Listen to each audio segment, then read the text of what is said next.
Hello and welcome to New India Blog. Today, we are joined by entrepreneur Gotra, who recently announced his bid to become the next governor of Rhode Island. Gotra is also the first Indian American Democrat to run for the state's highest office. Born in Mumbai and raised in the United States, from his teenage years, Gotra built a career in business before entering politics with a platform he calls GRIT, Grow Rhode Island Together. In this conversation, we'll discuss his vision for Rhode Island, the priorities driving his campaign, the challenges facing the Democratic Party, and more as he seeks the governor's office. Mr. Gotra, thank you so much for joining us today. Thank you for having me. Okay, so to start with, I would like to know more about your immigrant journey. You moved from India to the United States as a teenager and went on to build several successful businesses in Rhode Island. Tell us more about your journey and the experiences that shaped who you are today. Ooh, that's that. We'll need about 7 hours for that, My journey has been blessed and very interesting. So, like I said, every part of it, I mean, moving from, my mother remarried, a person who was, from United States and, who I call my father now. He had a dream of wanting to have, whoever his children were to come to USA and give them the ability to actually, go through college and experience life in a different way and create an opportunity, So they made a lot of sacrifices for us to be able to, do as Indian parents always do, to give us a chance to make it here, and my one of my adversities and my blessings in life, like I say, I lost my original father when I was 8 years old. So my mother ended up actually having to inherit a business that my father used to have, that my mother used to do the books for, while he ran like a engineering workshop, And then from that experience, when he passed away, my mom inherited this business that, she was running. And, me being the oldest son, even though I was 8 years old, I was always around business, So, I saw a lot of amazing things, and I also saw an amazing woman who is so character driven. It's funny because I always get a tear whenever I talk about my mom because she's an amazing person. But I saw like people take advantage of her when she lost her husband in a time in India. We're going back in, 89, for a woman who's running a business, people, thought that they could take advantage of her. They didn't have to pay the debts that my father had invested in, things like that. And, seeing a mother negotiate with men, seeing another mother, you know, fight for something that's her right, and seeing a mom, take an 8 year old and show them how to run a business, it's like those are my, it's like I don't know if I should call it my adversities or my blessings. I don't know if that makes any sense. Anyways, I don't know if I answered your question, and if you have any more, go for it, so. Yeah. So, how did you decide to enter into politics? So it was if I say this, people will think that I'm crazy, but it's my conversation with God. Okay. I mean, I'm a Sardar. Okay. We are Sikhs and we are born to stand against injustice. Okay. And what's happening in America with the way we're spending money, and we're, putting ourselves in debt, and, putting this burden on our children, specifically in the state of Rhode Island. Right now we just passed a $15 billion budget, which was 14 billion last year. Okay. No one's happy with where the spending's happening. We're spending double than most states our size are spending. And yet there is no accountability. And unfortunately, the system is broken. It's built with fear mongering. It's built with divisiveness, right? It's like, instead of what politics used to be was, a round table where we came together and we discussed both sides of, the equation, and we found common ground because it was about a greater good, a country, a community. Okay. Today, politics is divisiveness, drawing party lines, pushing you by showing you the complete divide on the other side, and then saying you need to move to the other side. And I'm sick of it. It's not the only way you beat politics is by people and community, okay? And by involving churches. And I know I may not be, when I say that involving faith, I believe it. I mean, my platform is about, adding faith back into healthcare, okay?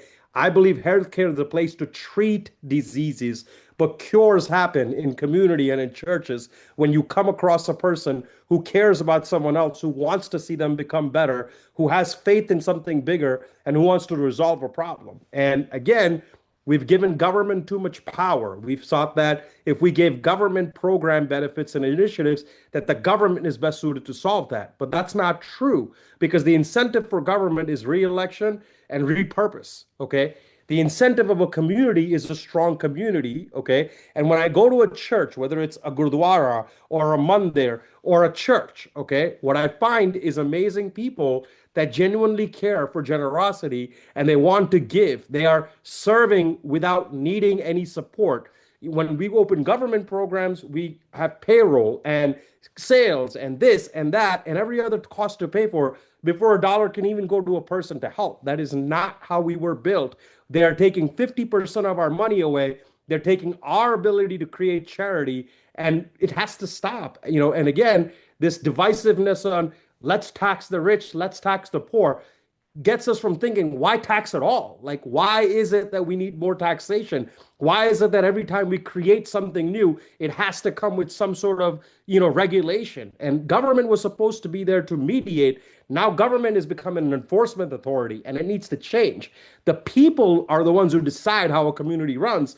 The government just serves the mediatory person to solve the problem. So to me, we need to unite citizens. You understand, I'm running for this campaign and I'm asking people to come out.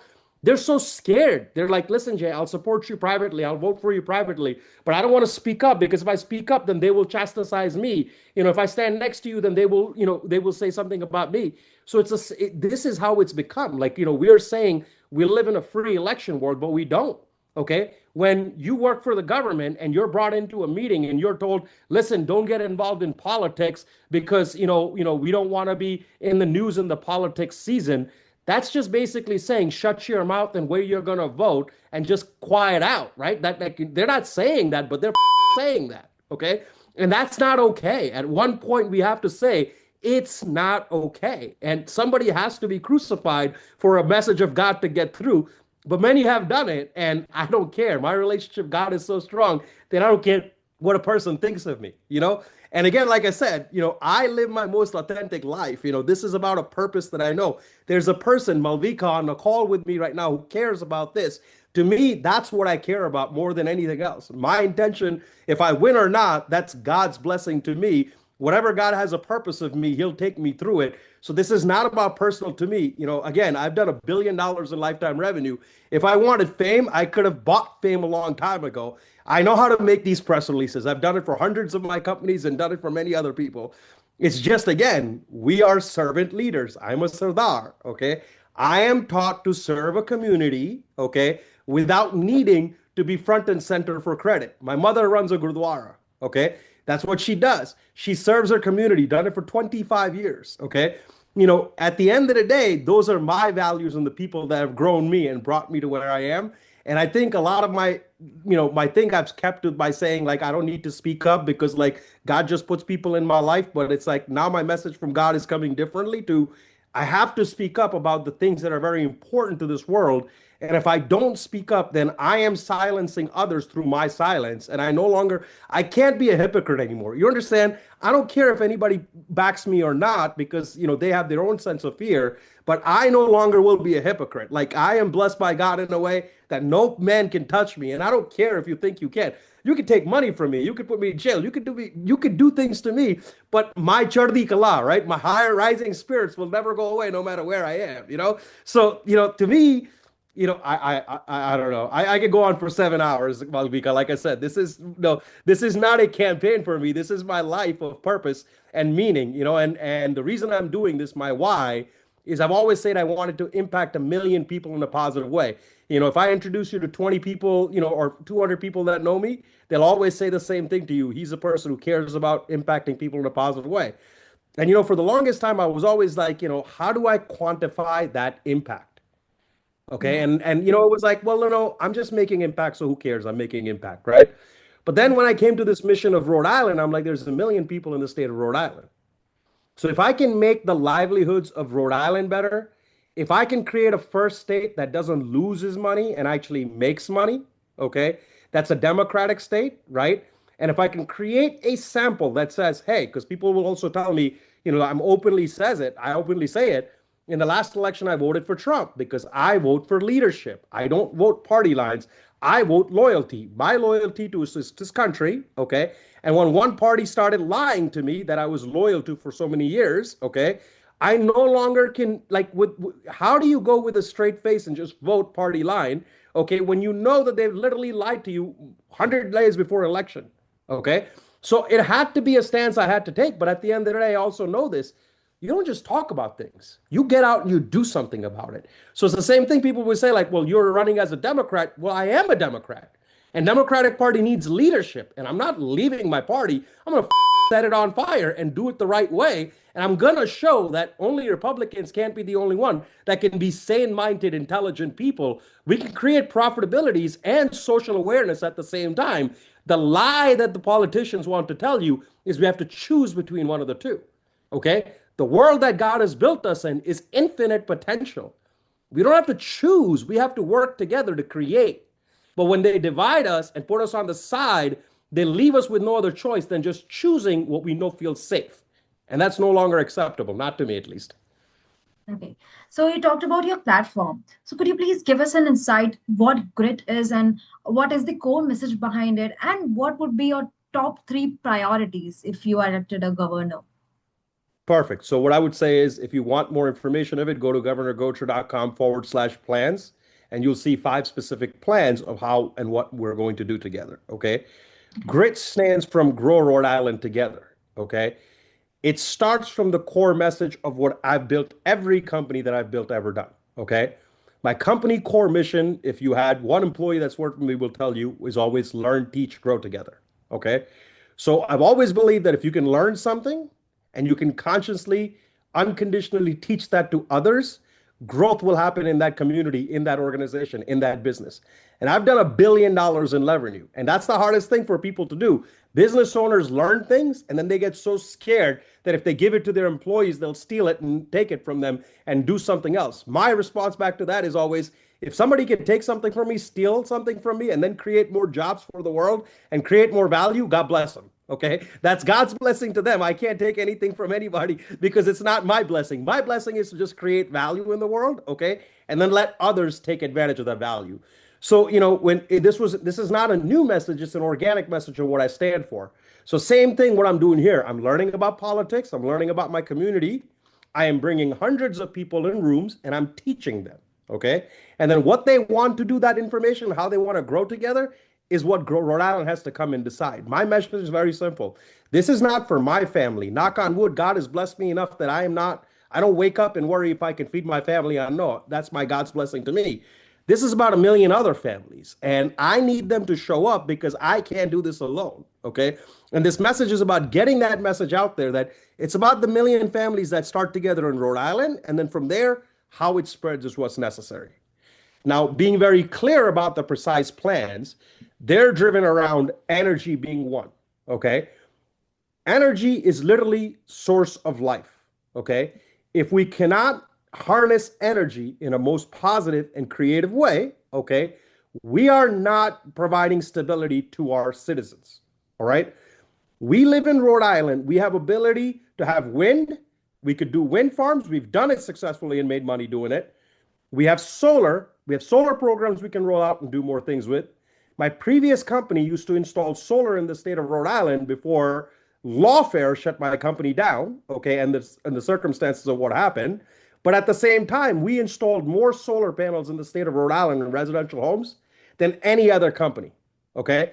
So we have experience in doing that. And to be honest, what I believe is we can create wealth by owning these projects and then making sure that the Rhode Islanders own equity in these projects as we bring these projects to life.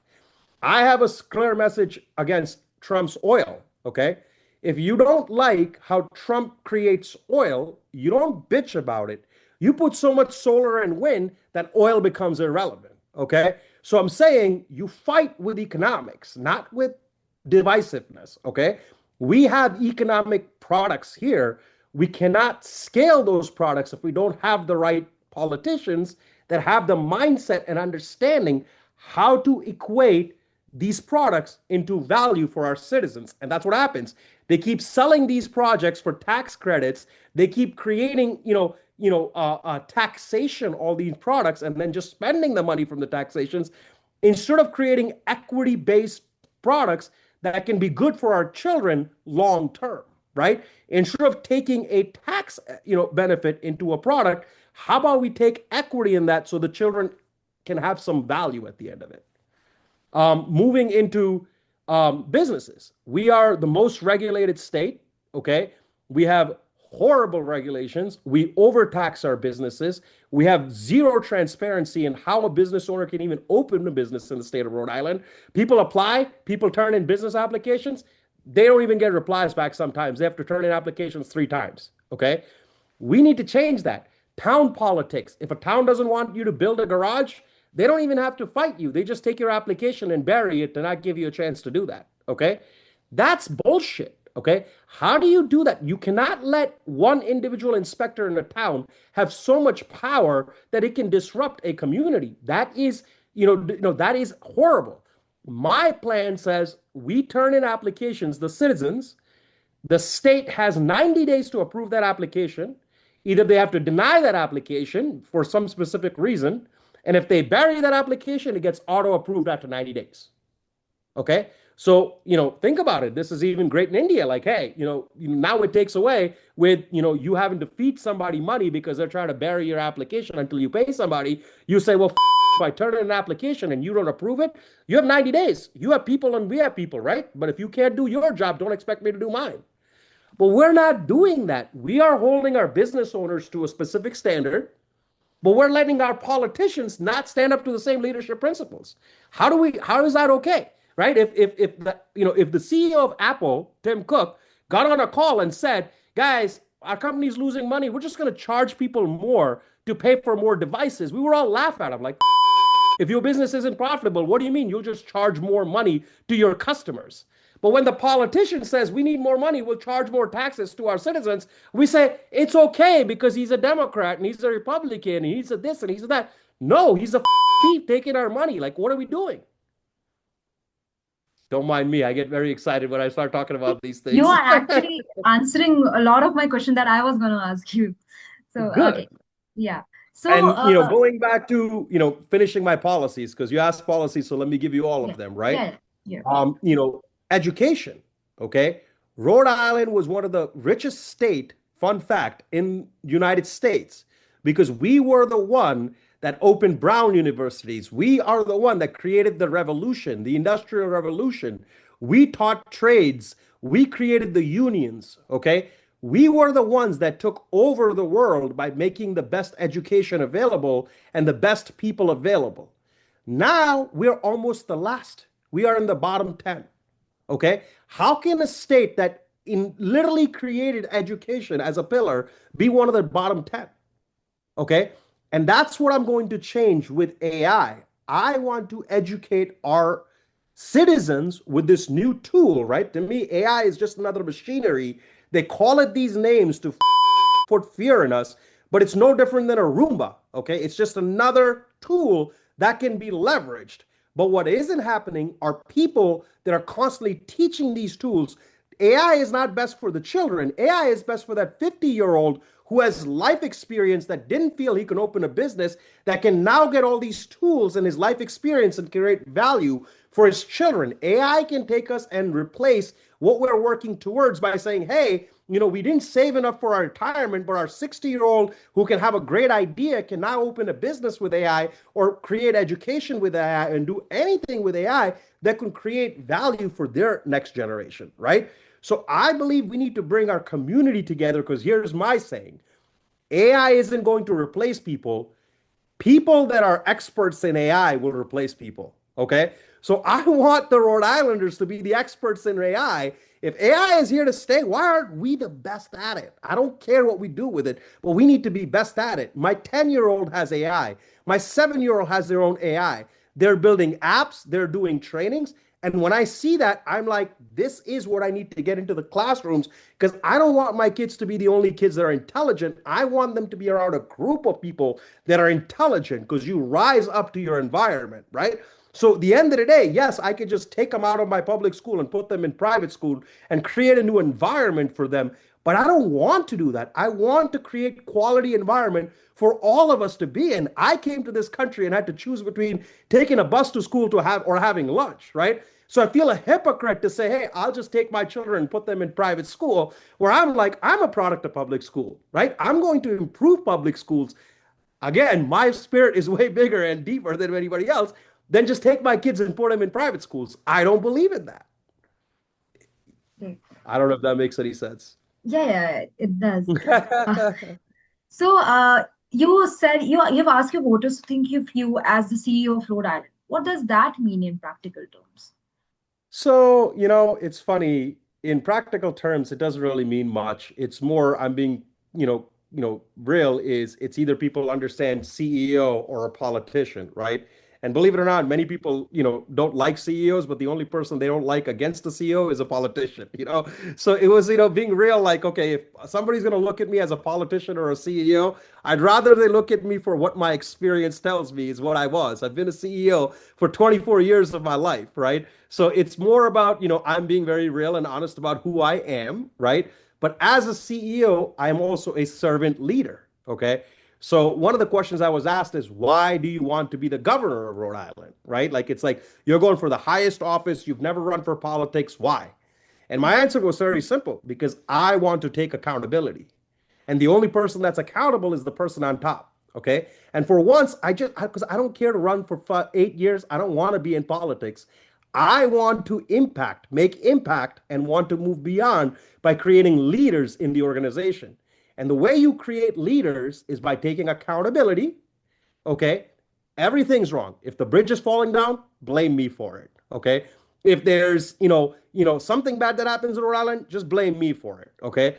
I don't care, because I have no you can hate me and I don't care. Like, it's not something that I enjoy. It doesn't matter to me, right? Like, to me, what I've learned in life is everyone has their stories, and those stories change frequently with emotions. Okay. So at the end of the day, your emotions going to drive your story. And I am too busy with my God's purpose to worry about that petty stuff, right? What I care about is bringing people in the room saying, all right, if somebody has to be blamed, just blame me. Now, what else is left to be solved? Can we work on that next now? Okay. So, okay, the bridge fell down. Instead of all of you arguing it's a Democratic thing and a Republican thing, let it just be Jay Gotra thing.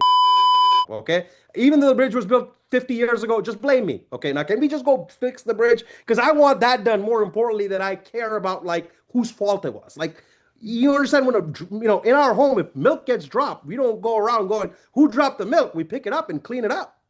But we do that in politics and we say it's okay. Like, I don't understand how we've been brainwashed to think like that.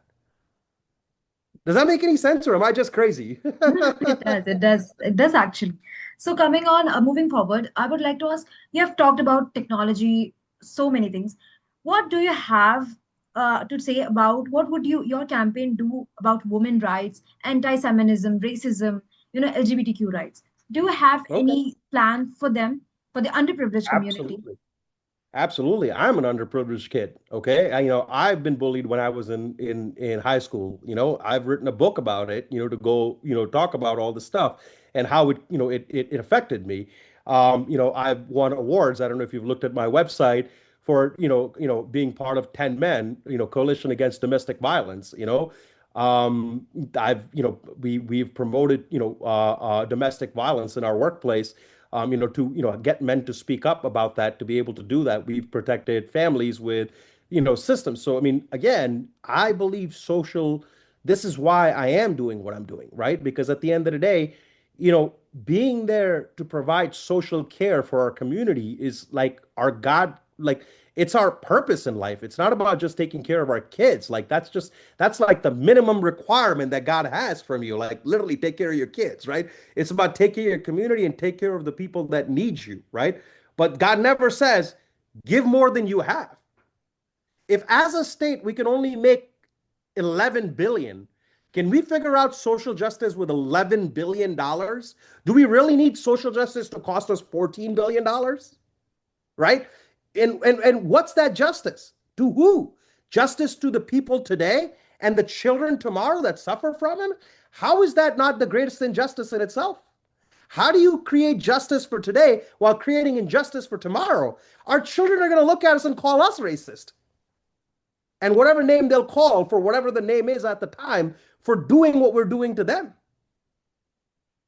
Justice has two sides of the coin, and we have to look at it fairly and make intelligent and smart decisions. But that's the problem, right? In the name of justice, we just keep creating more injustice. What are your visions? How are you going to attract more businesses to Rhode Island and ensure economic growth? How about you build a business center instead of building a business regulatory division? Okay.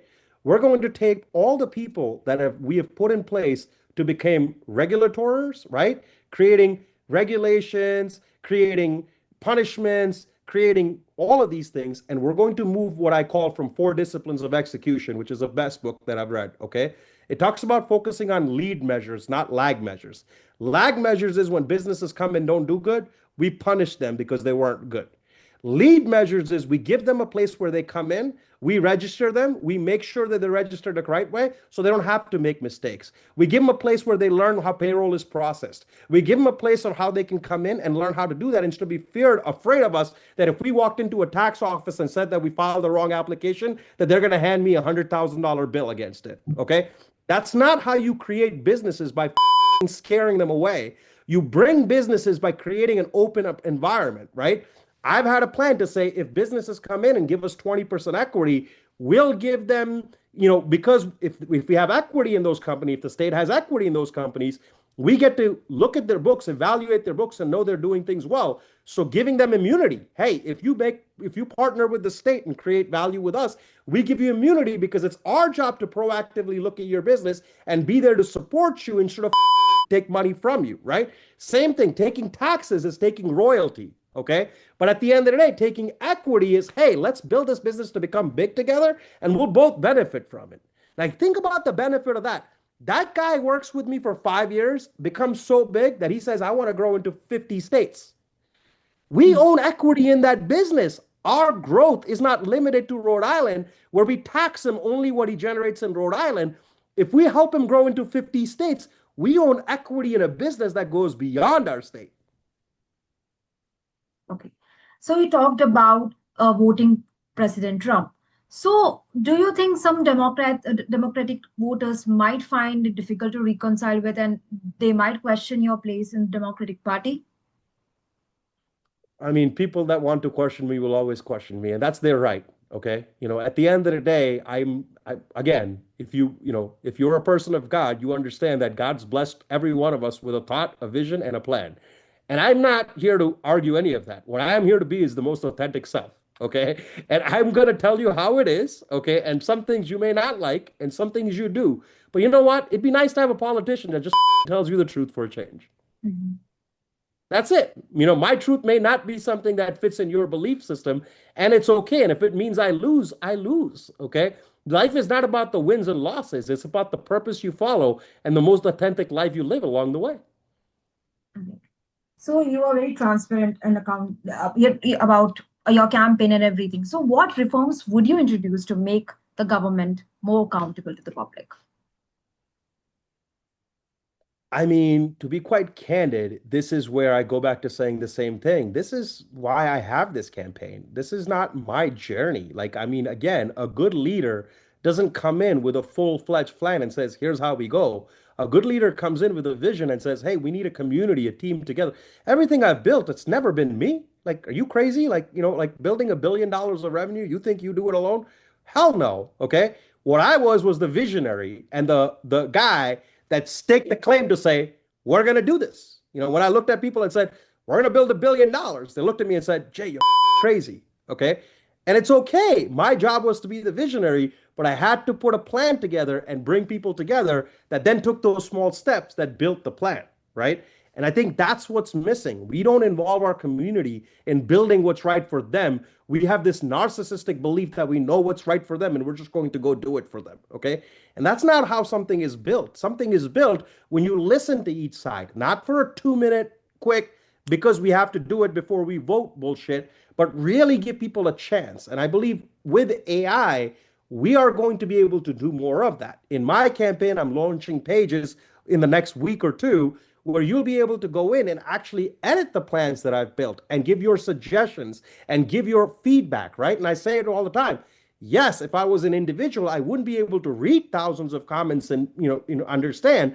But just like Wikipedia, why aren't we voting on all of our plans by bringing them in a place where all of the people within the community get to write on it, not just show up for 1 hour in between a work day where they're voting on this plan and you have 1 hour to make your case and everybody gets 2 minutes and oh, time's running out because we all have to leave, so we're voting. That's not democracy. Okay, democracy with technology needs to be done in a whole lot of different ways. Okay, and our bills need to start happening like that, not by just passed by somebody who brought it because somebody handed it that bill because there was some sort of incentive in that bill for that person, but really a community who looks at the bill and figures out a way to vote on it.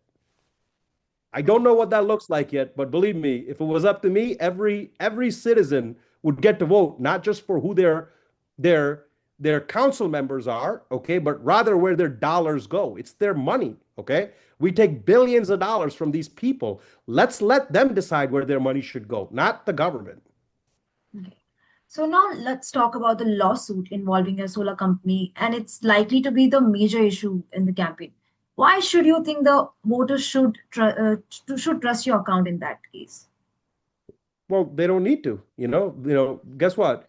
I've got 10 things, okay, when they go to my website of who I am and what I am for the last 20 plus years of my life, okay? Accolades, awards that I've won, right? Verified facts that I've won.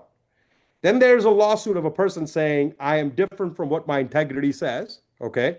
They have made accusations, but they haven't proven any case to be able to do that, okay? They are using lawfare because this was lawfare. They were trying to pass a law in the state of Rhode Island, and they saw me on billboards because I was the biggest producing person in the state of Rhode Island, okay? We had 280 jobs, and when the state needed to create a case so this way they can pass a new law, they just decided I was the right person to go after it. What they did is poor due diligence, okay? They looked at the background. They said, hey, this guy settled with the FTC. So you know what? He's going to settle with us too. Let's file this lawsuit. It's an easy case. What they didn't understand is I don't give a if you're a government, okay, or a person. If I did something, I would be the first one to say I did it. And if I didn't do it, you're never going to get me to say I did it. I don't care what you have to do. So guess what? They shut my company. They took away my ability to be able to get financing through the toughest time because the minute this is what they do, right? This is lawfare. They create a case, they file a press release, okay? They have an on behalf of liability that they can come to me because they are not saying I did anything wrong. They're saying some people may have done something wrong, and I, because I was the CEO of that company, should be held accountable for what they did as well. Now, they haven't even proven anything against those people yet. That's another case of its own, okay?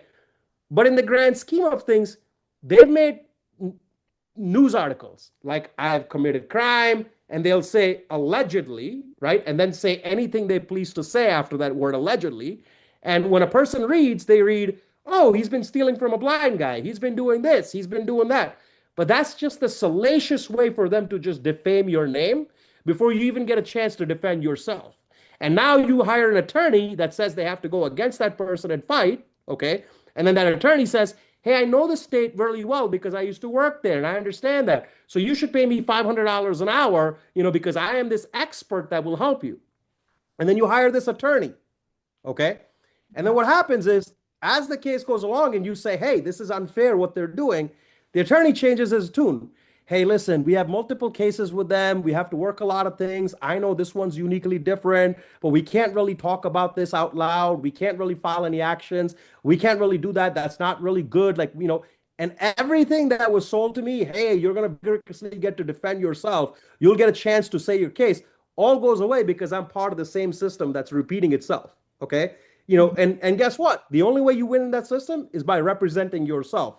So now I'm fighting myself as pro se because I don't have vested interest in other things. I am filing my own briefs. I'm going to my own litigation,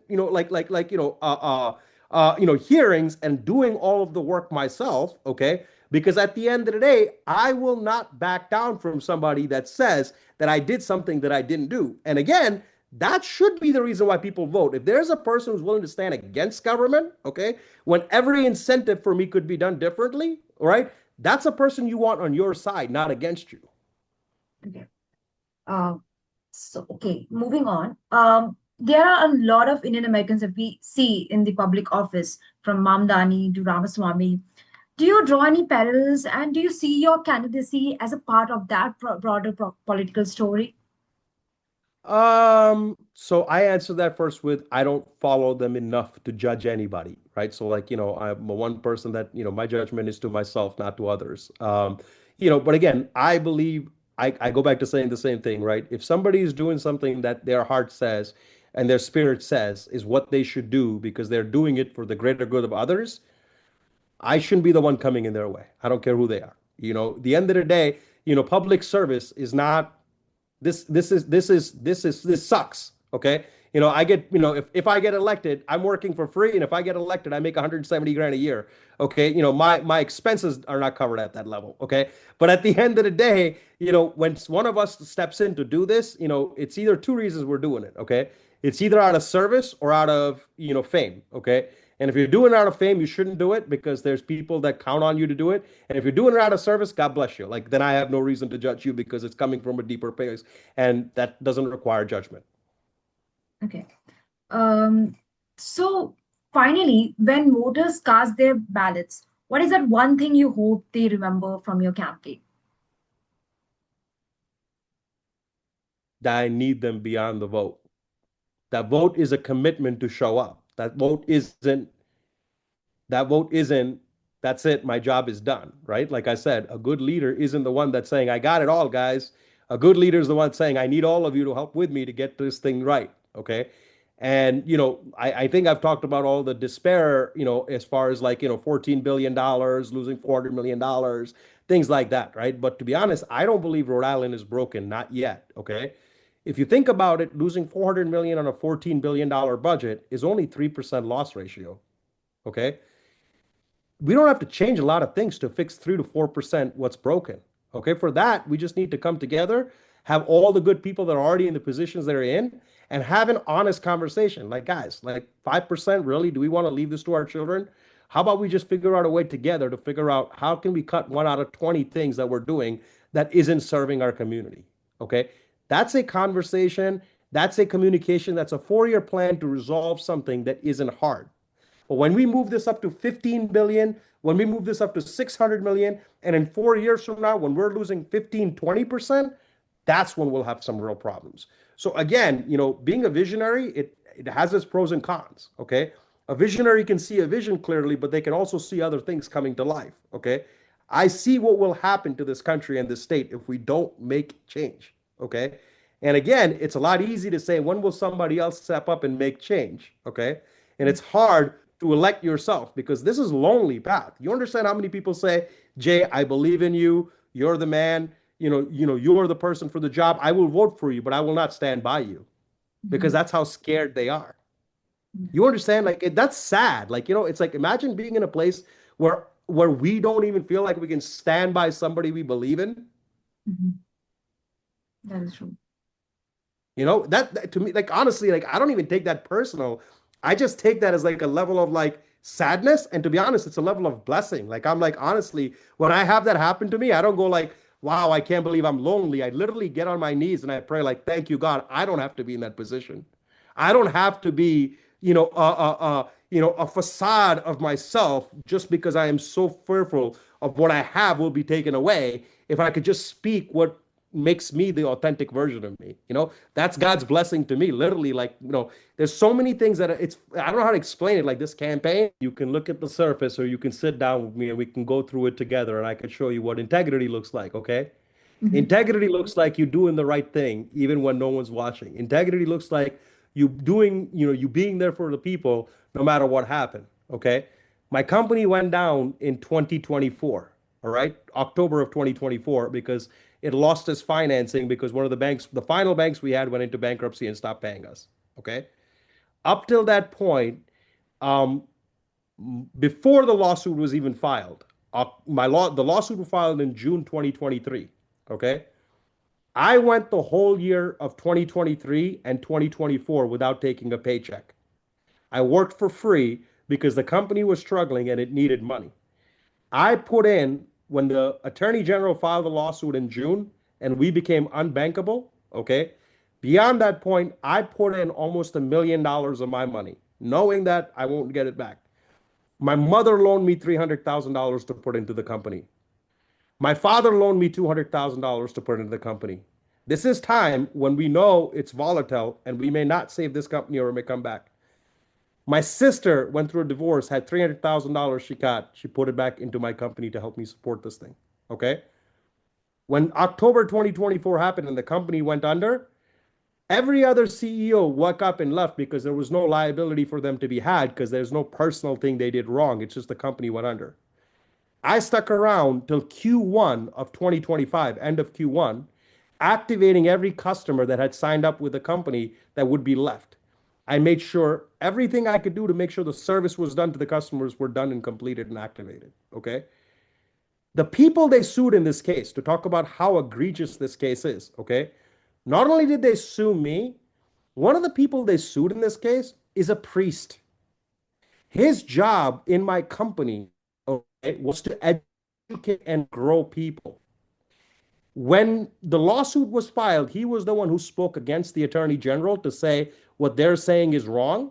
So the attorney general personally added him to the suit, okay, to shut him up. Here's a man whose job title didn't require him to teach anything solar related in my company. His literal job, because he came from being a priest, was a priesthood. He came to apply for a position with me to be my executive assistant. I saw his talent in wanting to teach and grow people, and I gave him a job and $1 million to make sure that people in our organization grew individually as leaders. Okay. Never mind the education in solar and everything else, because my number one thing is going back to the same thing, lead measure. Okay. You can either punish people for being bad or you can teach them in their heart what being good feels like. Okay. One of the best things I get is when people tell me, hey, I've worked in your company for 1 week and I've learned more from you and this company than I have from my entire family. That is things that, like, what makes my soul filled with love and appreciation and care, that I'm surrounded by people like that that cared for doing service like that.